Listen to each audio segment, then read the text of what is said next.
नमस्कार। Fundamental analysis की इस लेक्चर सीरीज के दूसरे पार्ट में आपका स्वागत है। पहले पार्ट में हमने फंडामेंटल एनालिसिस के बेसिक्स के बारे में बात की थी और साथ ही हमने समझा था कि क्यों आजकल मैनेजमेंट एनालिसिस बहुत ज़्यादा इंपॉर्टेंट बन गया है। तो इस सेकंड पार्ट में हम मैनेजमेंट एनालिसिस पर केस स्टडीज की मदद से डिटेल में बात करेंगे।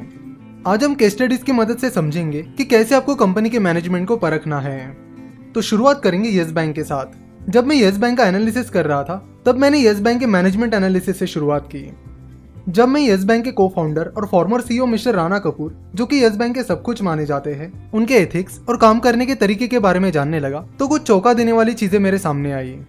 किसी भी कंपनी का एनालिसिस करते वक्त उस कंपनी में प्रमोटर्स का स्टेक कितना है ये हम जरूर देखते हैं। साथ ही हम ये भी देखते हैं कि प्रमोटर्स ने अपना कितना स्टेक प्लेज रखा है। कंपनी के प्रमोटर्स अपने शेयर्स बैंक के पास गिरवी रखकर उस पर लोन ले सकते हैं, तो जो शेयर्स बैंक के पास गिरवी रखे जाते हैं उन्हें प्लेज शेयर्स कहते हैं। अगर किसी कंपनी के प्रमोटर्स अपने ज्यादा शेयर्स प्लेज रखते हैं तो वो अच्छा सिग्नल नहीं माना जाता। तो येस बैंक के शेयर होल्डिंग में आप देखोगे तो आपको पता चलेगा कि Rana Kapoor, Yes Capital Private Limited, Morgan Credits Private Limited, Madhu Kapoor और मैक्स फिनवेस्ट प्राइवेट लिमिटेड ये सारे येस बैंक के प्रमोटर्स हैं। यहाँ प्लेज शेयर्स कैटेगरी में आप देख सकते हो कि सिर्फ मधु कपूर ने अपने शेयर्स प्लेज रखे हैं। मिस मधु कपूर, जो कि येस बैंक के को फाउंडर अशोक कपूर की वाइफ है, उनके पास फाइनेंशियल ईयर 2019 के सेकंड क्वार्टर तक 17,52,75,000 शेयर्स थे, जिसमें से 9.51% शेयर्स यानी 1,66,75,000 करोड़ शेयर्स उन्होंने प्लेज रखे थे। और येस बैंक के बाकी प्रमोटर्स ने एक भी शेयर्स प्लेज नहीं रखा है, जो कि एक बहुत अच्छी बात है। पर ये रियलिटी नहीं है, रियलिटी बहुत अलग है। येस बैंक प्राइवेट लिमिटेड और मॉर्गन क्रेडिट्स प्राइवेट लिमिटेड ये दोनों भी मिस्टर राणा कपूर फैमिली की इन्वेस्टमेंट कंपनीज हैं। मिस्टर राणा कपूर की तीनों डॉटर्स राखी कपूर टंडन, राधा कपूर और रोशनी कपूर इन दोनों कंपनीज यानी येस कैपिटल प्राइवेट लिमिटेड और मॉर्गन क्रेडिट्स प्राइवेट लिमिटेड की ओनर्स हैं। देखो, येस कैपिटल प्राइवेट लिमिटेड और मॉर्गन क्रेडिट्स प्राइवेट लिमिटेड इनके कोई बिजनेस ऑपरेशंस नहीं है। ये दोनों भी बस इन्वेस्टमेंट कंपनीज है जिनका एसेट है येस बैंक के शेयर्स। जैसे कि आप यहाँ देख सकते हो, येस कैपिटल के पास येस बैंक का 3.27% स्टेक है और मॉर्गन क्रेडिट्स के पास येस बैंक का 3.04% स्टेक है, जिनमें से एक भी शेयर उन्होंने प्लेज नहीं रखा है। मॉर्गन क्रेडिट्स ने नॉन कन्वर्टिबल डिबेंचर्स इशू करके 1160 करोड़ रुपए उठाए हैं और येस कैपिटल ने भी इसी तरह डिबेंचर्स के जरिए फंड रेज किया है। मॉर्गन क्रेडिट्स के सारे डिबेंचर्स रिलायंस म्यूचुअल फंड ने ले रखे हैं, वही येस कैपिटल के debentures Franklin Templeton mutual fund ने ले रखे हैं। मॉर्गन क्रेडिट्स और येस कैपिटल के पास एक ही एसेट है और वो है येस बैंक के शेयर्स, और उनका इनकम सोर्स है येस बैंक से मिला हुआ डिविडेंड।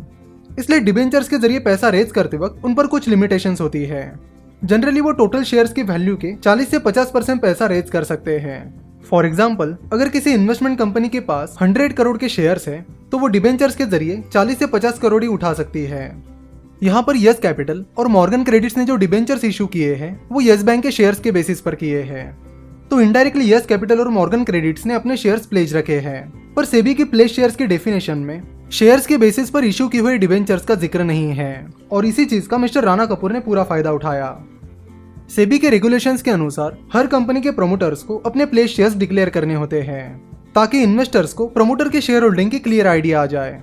पर सेबी के डेफिनेशन में जो लूप होल है उसका उपयोग करके कुछ कंपनीज के प्रमोटर्स प्लेज शेयर्स ना दिखाने के लिए शेयर्स को गिरवी रखकर बैंक से लोन लेने के बजाय इस तरह शेयर्स के बेसिस पर डिबेंचर से पैसा रेज कर रहे हैं। तो ऐसे केसेस से हमें प्रमोटर्स का एथिक्स और इंटेंशन समझ में आता है। ये तो हुई एक बात। अब दूसरा किस्सा सुनते हैं। यस बैंक को अशोक कपूर, जो कि एबीएन अमरो बैंक के कंट्री हेड थे, उन्होंने, और राणा कपूर, जो कि एएनजेड ग्रीनलेस बैंक के कॉर्पोरेट फाइनेंस के हेड थे, उन्होंने मिलकर शुरू किया है। मुंबई पर 26/11 का जो टेररिस्ट अटैक हुआ था तब मिस्टर अशोक कपूर मुंबई के ट्रीडेंट ओबेरॉय होटल में थे और उनकी उस टेररिस्ट अटैक में डेथ हो गई। जब मिस्टर अशोक कपूर की डेथ हुई तब उनके पास यस बैंक का करीब 12% शेयर था। मिस्टर अशोक कपूर की डेथ के बाद उनके शेयर्स उनकी वाइफ मधु कपूर के पास चले गए। बाद में मिस्टर राणा कपूर ने मधु कपूर और उनकी डॉटर को कंपनी की एक्टिविटीज में इन्वॉल्व करना बंद कर दिया। उन्होंने मधु कपूर की सम्मति लिए बिना 3 डायरेक्टर्स को नॉमिनेट किया, जिसके खिलाफ मिस मधु कपूर हाईकोर्ट चली गई और वो केस जीत भी गई। बॉम्बे हाईकोर्ट ने कहा कि मधु कपूर अशोक कपूर की लीगल वारिस है और इसीलिए राणा कपूर के साथ साथ मधु कपूर को भी डायरेक्टर्स को जॉइंटली नॉमिनेट करने का हक है। साथ ही कोर्ट ने रजत मूंगा, संजय पालवे और प्रलय मुंडल इन 3 डायरेक्टर्स की अपॉइंटमेंट इनवैलिड ठहरा दी। बीच में मिस्टर राणा कपूर ने येस बैंक की हिस्ट्री पब्लिश की थी, उसमें उन्होंने अशोक कपूर का कहीं पर जिक्र भी नहीं किया था। तो ऐसे वाकये से भी हमें प्रमोटर्स का इंटेंशन और एथिक्स समझने में मदद होती है। अब यस बैंक के मैनेजमेंट का अगला और आखिरी किस्सा सुनते हैं। पिछले कुछ सालों से आरबीआई बैंक्स के एनपीएस को क्लोजली देख रही है। यस बैंक के एनपीएस चेक करते वक्त आरबीआई को पता चला कि 2017 के किसी क्वार्टर में यस बैंक का एनपीए जितना यस बैंक ने बताया था उससे 4 गुना ज्यादा था। यानी यस बैंक ने खुलेआम एनपीएस के नंबर को मैनिपुलेट किया था। साथ ही आरबीआई ने यह भी पाया कि यस बैंक के कॉर्पोरेट गवर्नेंस में बहुत गंभीर खामियां हैं और बैंक का कंप्लायंस कल्चर भी बहुत खराब है। फिर बैंक ने यस बैंक के बोर्ड को कहा कि 31 जनवरी 2019 को मिस्टर राणा कपूर का यस बैंक के एमडी और सीईओ का कार्यकाल समाप्त किया जाए। यस बैंक के बोर्ड ने राणा कपूर का कार्यकाल 31 अगस्त 2021 तक बढ़ाने की रिक्वेस्ट की थी, पर आरबीआई ने उस रिक्वेस्ट को रिजेक्ट कर दिया।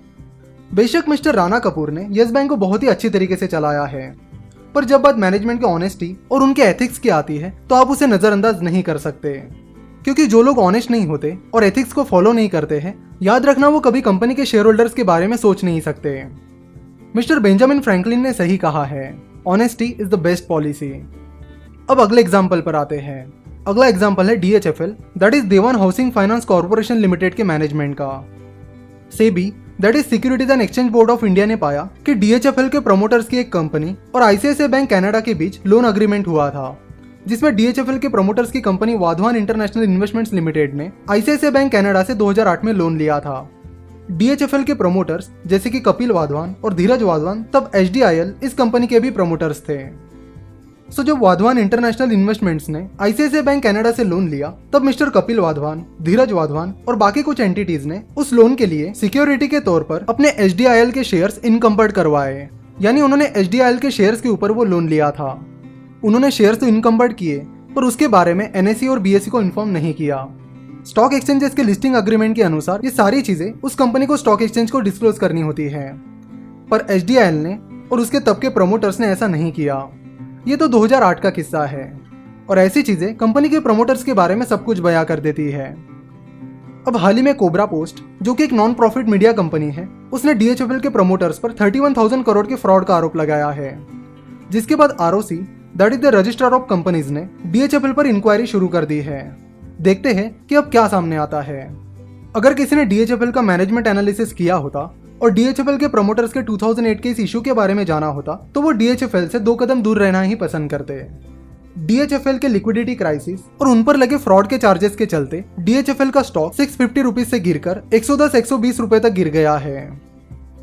अब अगले केस के बारे में बात करते हैं, जो कि लील इलेक्ट्रिकल्स के बारे में है।